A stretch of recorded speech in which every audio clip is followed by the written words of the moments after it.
በጣም በቂ እንቅልፍ ተኝተናል፣ ግን ከእንቅልፍ ስንነሳ ድካም ምናምን ከታየብን የካልሲየም እጥረት ይሆናል ብሎ ማሰብ ትልቅ አንዱ ምልክታችን ነው። ሶፍት ድሪንኮች እነ ሚሪንዳ እነ ለስላሳ እነ ኮካ ምን አላቸው? ኤክሰስ የሆነ ፎስፈረስ ስላላቸው ካልሲየም አብዞርብ እንዳይደረግ ኢንተርፊር ያደርጉብናልና ካልሲየማችን እንዲቀንስ ያደርጋል።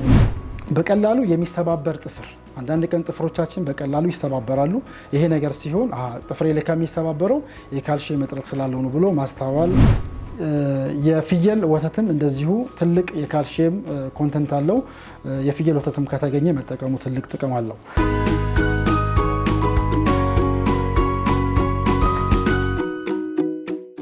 አሰላሙ አለይኩም ወራህመቱላሂ ወበረካቱ። ውድ ተመልካቾቻችን ይህ በየሳምንቱ የሚቀርብላችሁ የልውሃ ፕሮግራማችን ነው። እኔ ካሊድ ሙስጠፋ ነኝ ከላይት ዳይት የስነ ምግብ ማማከሪያ ማዕከል። በዛሬው ፕሮግራማችን ስለ ካልሲየም ትንሽ እንማማራለን። ካልሲየም ስንቶቻችን ነን ስለ ካልሲየም የምናውቀው? ስለ ካልሲየም ምንነት፣ እንደዚሁም ደግሞ ጥቅም፣ ስለ ካልሲየም እጥረት፣ ካልሲየም ስለሚያመጣው የጎንዮሽ ጉዳት፣ እንደውም መከላከያ ዘዴዎችንና እንዴት መታከም እንደምንችል ማለት ነው። ካልሲየም ብዙዎቻችን ያው ካልሲየም በሰውነታችን ውስጥ ከሚገኙ እና ለሰውነታችን አስፈላጊ ከሆነ ማዕድናት አንዱ ነው። ካልሲየም በሰውነታችን ውስጥ ብዙ ጥቅሞች አሉት። ከጥቅሞቹ መካከል አንደኛው ለሰውነት ጡንቻ መኮማተርን ለመቀነስ፣ እንደዚሁም ደግሞ የልብ ምታችንን ለማስተካከል፣ የነርቭ ስራን ለማዋቀርና የደም መረጋጋትን ለማምጣት ይጠቅማል በጣም። ይህም ማለት የደም መረጋጋት ስንል አንዳንድ ጊዜ ምንድነው ሰው የሚያስበው ካልሲየምን አንድ ሰው ለምሳሌ በቢላዋ ቢቆረጥ ወይ ደግሞ ቢደማ ምን ይሆናል? ኖርማሊ ደሙ ዝም ብሎ ነው የሚፈሰው። ካልሲየም ግን ከአነሰው በጣም ይፈሳል። ካልሲየም በቂ በደም ውስጥ ካለ ይህ ካልሲየም ምን ያደርጋል? ደም ክሎቲንግ ፋክተር ስላለው በውስጡ ደም እንዳንደማ፣ አብዛኛው ብዙ ደም እንዳይፈሰን ይረዳናል ማለት ነው። ሌላው ይሄ ካልሲየም በሰውነታችን ውስጥ ምን ጋር ነው የሚቀመጠው? በአብዛኛው ካልሲየም 90% የሚሆነው ካልሲየም የሚገኘው በጥርስ ውስጥና በአጥንታችን ላይ ነው። በአብዛኛው የሚገኘው ምን ላይ ነው? ቦናችን ላይ ወይ ደግሞ አጥንታችን ላይ ነው። እንደዚሁም ደግሞ በጥርሳችን ውስጥ ካልሲየም ይከማቻል። ቀሪዋ ግን 1% ደግሞ የምትገኘው በጡንቻችን በደም ውስጥና በተለያዩ በቲሹ ውስጥ ይገኛል። እቺ 1% ናት እንግዲህ በደማችን ውስጥ ስታንስ ብዙ ችግሮች የምታመጣው ማለት ነው። እቺ 1% ስታንስ ብዙ ችግሮች ይመጣሉ። የካልሲየም እጥረትን ያመጣል። ይህ የካልሲየም እጥረት ሃይፖካልሲሚያ የምንለው ነው። ይሄ የካልሲየም እጥረት ባልተለመደ መልኩ የካልሲየም መጠን በዝቅተኛ ሁኔታ ሲሆን ብዙ ነገሮችን ያመጣል። ስለዚህ ይሄ ምንድን ነው የሚያስከትለው የሚለውን ነገር እናያለን። ካልሲየም ዴፊሸንሲ የሚያመጣቸው ኮዞች አሉት። ብዙ ኮዞች አሉ ካልሲየምን እጥረት የሚያመጣልን። አንደኛው በቂና ያልተመጣጠነ አመጋገብ።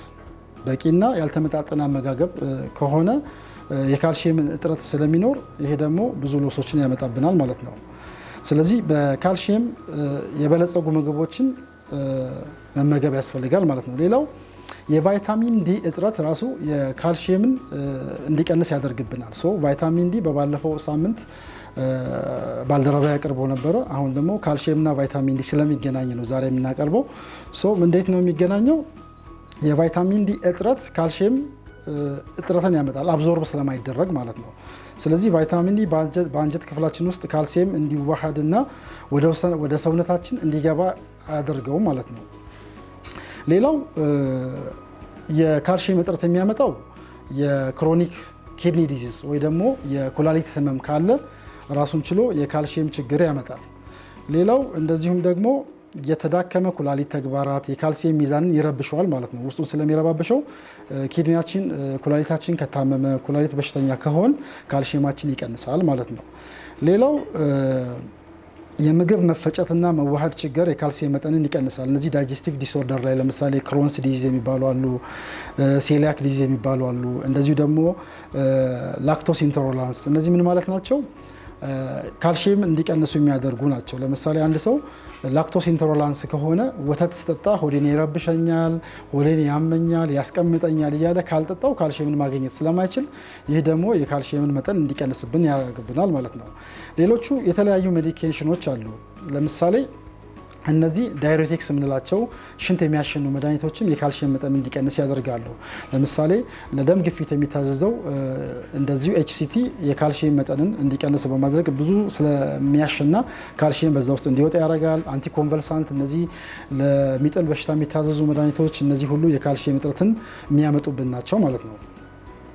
ሌላው ኤክሰስ ፎስፈረስ ከወሰድን፣ ፎስፈረስ ብዙ ጊዜ የምናገኘው የታሸጉ ምግቦች እና እንደዚሁም ሶዳ፣ እነዚህ ካርቦኔትድ ድሪንክ የሆኑ የታሸጉ ሶፍት ድሪንኮች እነ ሚሪንዳ፣ እነ ለስላሳ፣ እነ ኮካ ምናላቸው ኤክሰስ የሆነ ፎስፈረስ ስላላቸው ካልሽየም አብዞርብ እንዳይደረግ ኢንተርፊር ያደርጉብናልና ካልሽየማችን እንዲቀንስ ያደርጋል።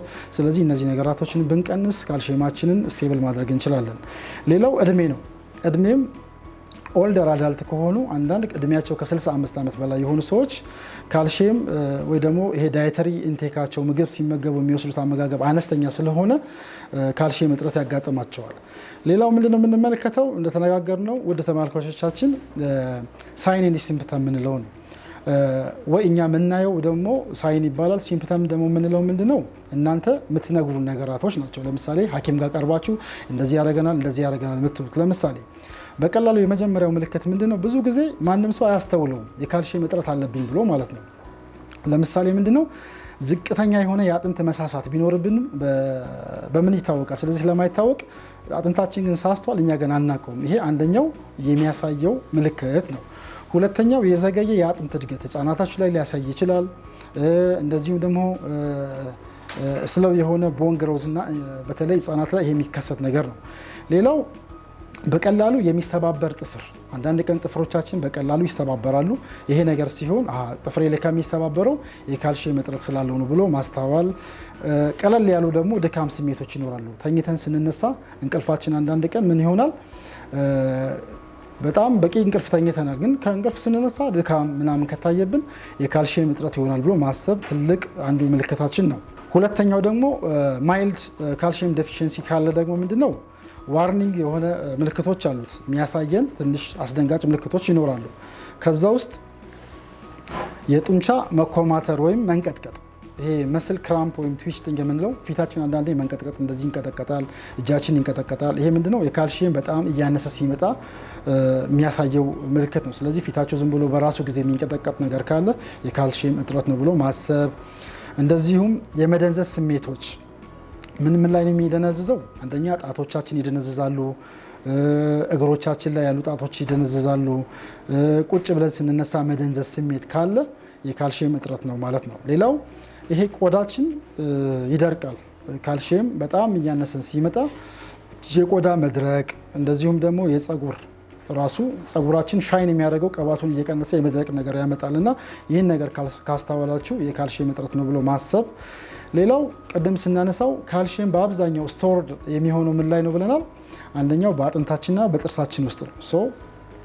የካልሽየም እጥረት ካለ ምን ይከሰታል ማለት ነው? ጥርሳችን ይበሰብሳል ማለት ነው። ጥርሳችን ውስጥ ስቶርድ ያለው ካልሽየም ከሌለ ጥርሳችን በዲኬ በተለያዩ ነገሮች ወዲያውኑ ጥርሳችንን የመቦርቦር የማመም እንደዚሁም ደግሞ እስከ ማስነቀል ድረስ ይደርሳል ማለት ነው። ካልሽየም ራሱ የማነሱ ጉዳይ ማለት ነው።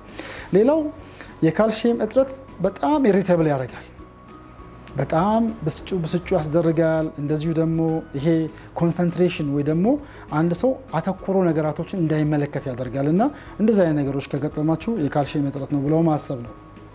ሌላው ማይነር የሆነ የቦን ፔን ወይ ደግሞ ዊክነስ ያመጣል። ይህም ማለት የአጥንት ህመም ወይም ድክመት ያመጣል ማለት ነው። ሌላው በጣም ሲቪር ነው የምንለው የካልሽየም መጠን በጣም በኃይለኛው ደረጃ ቀነሰ፣ በጣም ሲቪርሊ ሃይፖካልሲሚያ ነው የምንለው መቼ ነው? ለምሳሌ ሲቪር የሆነ የመስል ስፓዝም ቴታኒ ይባላል። እንደውም ይህም ማለት ነው በጣም ፔንፉል የሆነ ክራምፕ፣ ሁለቱ ናቸው የሚኖሩት። አንደኛው ከባድ የጡንቻ መወጣጠር፣ እንደዚህ የሆነ ማርገፍገፍ ነገር ቴታነስ የያዘው ልጅ ሰው አይነት ምልክቶች ይኖሩታል። ሌላው ደግሞ ኃይለኛ የሆነ እምብርት ላይ የሆድ ቁርጠት ይኖረዋል ማለት ነው። ሌላው አንዳንድ ቀን በተለምዶ መንገድ ላይ የሆኑ ሰዎች እንደ ሲዘር ሲያንቀጠቅጣቸው ይሄ የሚጥል በሽታ ነው ምናምን እንላለን። ራሱ የካልሽየም እጥረት ማንቀጥቀጥ እንደ ሲጀር ነገር ይኖረዋል እና እንደዚህ አይነት ነገር ካለባችሁ ካልሽየማችሁን ባለ አቅራቢያችሁ ወይ ደግሞ ሐኪምን በማነጋገር አትኩሮት ሰጥቶ ማየት ነው። ሌላው መደበኛ ያልሆነ የልብ ምት፣ ዝም ብለን ቁጭ ብለን ወይ ደግሞ ቡና ጠጥተን ወይ ደግሞ ቁጭ ብለን የልብ ምታችን ቶሎ ቶሎ መምታት፣ እንደዚሁ ደግሞ በቃ ልብ ምት ኖርማሊ አይሰማም። ሃይፖካልሲሚያ ሲኖር የካልሲየም እጥረት ሲኖረን ግን የልብ ምታችን ቶሎ መምታት ትጀምራለች ማለት ነው። ሌላው ኮንፊዥን እና ሜሞሪ ሎስ ነው። የማስታወስ ችግር ያመጣል። የሆነ ሰው ጋር አውርተው ከሰው ጋር ቀጠሮ ይዞ ሰውየውን ራሱ አለማስታወስ፣ የማስታወስ ችሎታ መቀነስ፣ በጣም ኮንፊውዝድ መሆን፣ ግራ መጋባት ውስጥ ይከታል ካልሲየም በጣም ሲወርድ ማለት ነው። ሌላው በጣም ትልቁና ብዙ ጊዜ የሚታወቀው ካልሲየም ኦስቲዮፖሮሲስ እና ፍራክቸር ያመጣል። ይህም ማለት የአጥንት መሳሳትና የአጥንት መሰበር። በአብዛኛው ጊዜ ብዙዎቻችን እንደምናውቀው የካልሲየም እጥረት ሲያጋጥመን በየቤታችን ወይ ሊሆን ይችላል ወይ ደግሞ እናት አያቶቻችን መንገድ እየወጡ በእግራቸው ወክ እያደረጉ መንገድ ላይ የሆነች ነገር አደናቅፏቸው ምናምን ተሰበሩ ምናምን ሲባል እንሰማለን። ይህ ምን ማለት ነው? በእድሜያቸው እየጨመረ ሲመጣ በተለይ ከ65 ዓመት በላይ ሲሆኑ ምን ይሆናል? የአጥንታቸው እየሳሳ ስለሚመጣ የስብራት ቻንሱ በጣም ኃይለኛ ስለሆነ ሲሰበር ተሰበረ ነው የምንለው እና ሰው ምን ማድረግ አለብን? እነዚህ ትልልቅ የሆኑ አዛውንቶች በየቤታችን ይኖራሉና ካልሲየማቸውን በምግብ በጣም በማስተካከል ያስፈልጋል ማለት ነው። ሌላው እነማን ናቸው ለዚህ ተጋላጭ የሆኑት የሚለው ነገር እናያለን። አንደኛው ለዚህ ለካልሲየም እጥረት የሚጋለጡት አንደኛው ህፃናትና ጎልማሳዎች ናቸው። ምንድነው? ምክንያቱም ቶሎ እድገት ስላላቸው ካልሲየም ደግሞ ለእድገት በጣም ወሳኝ ነው። ለአጥንት በጣም እድገትና በጣም አስፈላጊ ስለሆነ ካልሲየም በደንብ ማንሰጣቸው ከሆነ እጥረቱ እነሱን አታክ ያደርጋል ማለት ነው። ሁለተኛው ፖስት ሜኖፖዛል ውመን የምንላቸው ለምሳሌ እነዚህ እናቶቻችን ወይ ደግሞ እህቶቻችን ወር አበባ ማየት ካቆሙ በኋላ የሆርሞን መዛባት ስለሚኖር ኤስትሮጅን የሚባለው ሆርሞን እየቀነሰ ሲመጣ ካልሲየም በደማቸው ውስጥ ያለው አብዞርቤሽን ስለሚቀንስ ካልሲየምን እንደፈለገ ሜታቦላይዝድ ስለማይሆን ይሄ ራሱ ፖስት ሜኖፖዝ የሆኑ እናቶች እድሜያቸው በአማርኛ ያረጡ ይመስለኛል እንደዛ አይነት እናቶች ለካልሲየም እጥረት የተጋለጡ ናቸው። ሌላው እድሜያቸው ከ65 ዓመት የሆኑ እርጉዝ እናቶች፣ የሚያጠቡ እናቶች ለዚህ የተጋለጡ ናቸው ማለት ነው። ሌሎቹ እነዚህ ኢንዲቪጁዋል የሆኑ የኩላሊት ችግር ያለባቸው የወተት ተዋጽኦ የሚጠጡ ለዛ ነገር አለርጂክ የሆኑ ሰዎችም ለዚህ በጣም ተጋላጭ ናቸው ማለት ነው። ሌላው እንዴት ነው ዲያግኖስ የምናደርገው ነው። ካልሲየም እጥረት ካለ ዲያግኖስ የምናደርገው በተለያዩ መንገዶች ነው። አንደኛ ያው አንድ ሰው ካልሲየም እጥረት አለብኝ ይሄን ያደርገኛል ብሎ ሐኪም ጋር ከሄደ በኋላ ሐኪሙ የደም ምርመራ ያደርጋል። ይሄን የደም ምርመራ ከሴረም ይወስድና ያንን መጠን አይቶ ካልሲየም እጥረት ካለ ካልሲየሙን እጥረቱን ያክማል፣ ማኔጅ ያደርጋል። ሌላው ሁለተኛው ደግሞ መመርመሪያችን ምንድነው? ቦን ዴንሲቲ ወይም ደግሞ ዴክሳ ስካን የሚባል ነው። የደም መመርመሪያው ላይ ኖርማሊ ከ8.5 እስከ 10.5 ነው ኖርማል ሬንጁ ካልሲየም። ይሄ ካልሲየም ለምሳሌ ከ8.5 በታች ሲሆን የካልሲየም እጥረት አለ ማለት ነው። ሶ በየአካባቢያችሁ ላይ በሚገኘው እንደዚህ አይነት አሁን የተነተንኩላችሁ ምልክቶች ከታዩ ሐኪሞቻችሁን ወይ ደግሞ የምታውቋቸውን ሰዎች ካሉ ወይ ደግሞ የስነ ምግብ ማማከሪያ ማዕከል መታችሁ እኛን በማማከር እኛን በመንገር ያለውን ነገር አብረን እንወያይና ያለውን ነገር ዲያግኖስ አድርገን እናውቃለን። በምግብ የሚስተካከለውን በምግብ እናስተካክላለን ማለት ነው። ሰፕሊመንት የሚያስፈልገውን በሰፕሊመንት እናስተካክላለን። ሌላው ቦን ዴንሲቲ ነው። በጣም ኤክስፔንሲቭ ነው። ይሄ በጣም ውድ ምርመራ ነው። ዴክሳ ስካን የሚባል አለ። እሱን ደግሞ የአጥንታችን ምን ያህል ነው ተጎዳ ወይስ ደግሞ ኦስቲዮፖሮሲስ አለው የሚለው ነገር የሚያይልን ነው። በእነዚህ መመርመሪያዎችን እናያለን። እነዚህ ሁለቱን ተጠቅመን በደም ምርመራና በኤክስሬይ ሁለቱን ይሄ ኬዝ አለ ብለን ለማወቅ እንችላለን ማለት ነው። ሌላው እንዴት ነው ፕሪቬንት የምናደርገው ወይ ደግሞ እንዴት ነው ትሪት የምናደርገው? አንደኛ መከላከያችን ምንድን ነው? ትሪትመንታችን ደግሞ እንዴት ነው ማከም ያለብን? አንደኛው ዳይተሪ በምግብ ነው የሚታከመው ወይ ደግሞ በሰፕሊመንት ነው የሚታከመው። አንደኛው ዳይተሪ ፕሮዳክቶች አሉ። ለምሳሌ እነዚህ ዴይሪ ፕሮዳክት የምንላቸው ከምግብና ከወተት ተዋጽኦ የምናገኛቸው ይሆናሉ። ከወተት ተዋጽኦ የምናገኘው አንደኛ ከማንኛውም ወተት አይነቶች ለምሳሌ ከላም ወተት ልናገኘው እንችላለን፣ ከእርጎ ልናገኝ እንችላለን፣ ከአይብ ልናገኝ እንችላለን ካልሲየምን። እነዚህን ሬጉላርሊ በየቀኑ አንዳንድ ብርጭቆ ካፕ ወተት ብንወስድ አይብ ብናገኝ ካልሲየማችን በጣም እንዲስተካከል ይረዳናል ማለት ነው። ካልሲየም በተለይ እድሜያቸው ለገፉ እናቶች አባቶቻችን ካልሲየም እጥረት እንዲህ አስተውሎ እነሱ ወይ ፈልገውት የሚያመጡት አይደለም ወይ ደግሞ ምግብ አይፈጭልኝም ብሎ ላይወስዱ ይችላሉ። ቤተሰቦቻችን ይህንን ተከታትላችሁ የካልሲየም እጥረት እንዳይከሰትባቸው ወተታቸውንም የተገኘውን ነገር ከነዚህ ከጠቀስኳቸው ውስጥ መስጠት በጣም አስፈላጊ ነው ማለት ነው። ሌላው የፍየል ወተትም እንደዚሁ ትልቅ የካልሲየም ኮንተንት አለው። የፍየል ወተትም ከተገኘ መጠቀሙ ትልቅ ጥቅም አለው። ሌላው እነዚህ ግሪን ሌፊ ቬጂቴብልስ የምንላቸው አረንጓዴ የሆኑ ማንኛውም ቅጠላ ቅጠሎች ትልቅ የካልሲየም ሶርስ አላቸውና ለምሳሌ እንደነ ስፒናች፣ የሀበሻ ጎመን በየትኛውም ቦታ በየጓሮ አለ። ይሄንን ካልሲየም በጣም ፉል ነው። ይሄንን መጠቀም የካልሲየም መጠናችንን ማስተካከያ መንገድ ነው። ሌላው አሳ ነው። አሳ ደግሞ ምንድነው ኖርማሊ ብዙ አይነት አሳ አለው፣ ግን ይሄኛው ምንድነው አጥንታቸው ያላቸው ለምሳሌ አሁን አንዳንድ አሳዎች አሉ አጥንታቸው አብረው የሚበሉ ማለት ነው። እነዛ ሞር አጥንቱ ላይም ስላለ አጥንት ያላቸው አሳዎች አብረው የሚከረሻሸሙ ከሆኑ እነሱ ብንጠቀም የካልሲየም መጠናችን ይጨምራል ማለት ነው። ሌላው እነዚህ የቅባት እህሎች እንደነ አልመንድ፣ እነ ቺያሲድ፣ እነ ሲሰምስ ወይ ደግሞ የቅባት እህሎች እነሱን መጠቀም፣ የዱባ ፍሬ መጠቀም፣ ለውዝ መጠቀም እነዚህ ትልቅ የካልሲየም የምናገኝባቸው ናቸውና እነዚህን ብትጠቀሙ አድቫይስ አደርጋለሁ። ሌሎቹ ጥራጥሬዎችና የአኩሪ አተር ምርቶች በተለይ እነዚህ ሌጉምስ ላይ ማየት ያለብን ምንድን ነው ሽምብራ በየቤቱ ማንም ጋር ይኖራል እና በትንሹ ሽምብራ ከየትም ፕሮቲን ፕላንት ሶርስ የሆነ ፕሮቲን ነው። እንደዛ ሁሉ ደግሞ ካልሲየም ሶርሱ በጣም አሪፍ ስለሆነ ምን እናደርጋለን? ሽምብራ ለምሳሌ እስከ 100 ግራም የሚሆን ሽምብራ በቤታችን ለቀም እናደርግና ለ24 ሰዓት የሚያክል በውሃ እንዘፈዝፈውና ይሄንን የዘፈዘፍነውን ከሽምብራ 24 ሰዓት ጠብቀን ውሃውን እናንጠፈጥፈውና ለብቻ በሌላ ሳህን ላይ አስቀምጠን ለ24 ሰዓት ወይ ደግሞ ለ48 ሰዓት ድጋሚ ክድን አድርገነው እስኪያበቅል ድረስ ጠበቀነው። የበቀለውን ሽምብራ ለቤተሰብም በተለይ ለትልልቅ አዛውንቶች፣ እነዚህ ፖስት ሜኖፖዛል እናቶች፣ እነዚህ ወር አበባ ለቆሙባቸው እናቶች እነዚህን አንዳንድ ሲኒ ወይ ደግሞ እስከቻሉ ድረስ ቢጠቀሙት በጣም ትልቅ ጥቅም አለው እና ይህንን በተጠቀሙ አድቫይስ አደርጋለሁ። ሌላው የካልሲየም ሳፕሊመንቶች አሉ። እነዚህን ሳፕሊመንቶችን በሐኪም ትዕዛዝ የሚታዘዙ ናቸው። እነሱን ሳፕሊመንቶችን መስጠትና ላይፍ ስታይል ፋክተሮችን ማስተካከል ነው። ለነዚህ ቦን ዴንሲቲ የሚጨምሩ አጥንታችን እንዲጨምሩ የሚያደርጉ ኤክሰርሳይሶች አሉ። እነዛን ኤክሰርሳይሶችን በመስራት አጥንታችንን እንዲጨምሩ ማድረግ፣ ሕክምናዎችን እነዚህ ምግቦችን በመመገብ ካልሲየም መጠናችን በደማችን ውስጥ እንዲጨምር ይረዳል። ኢንሻአላህ የዛሬው የፕሮግራማችን ይህን ይመስላል።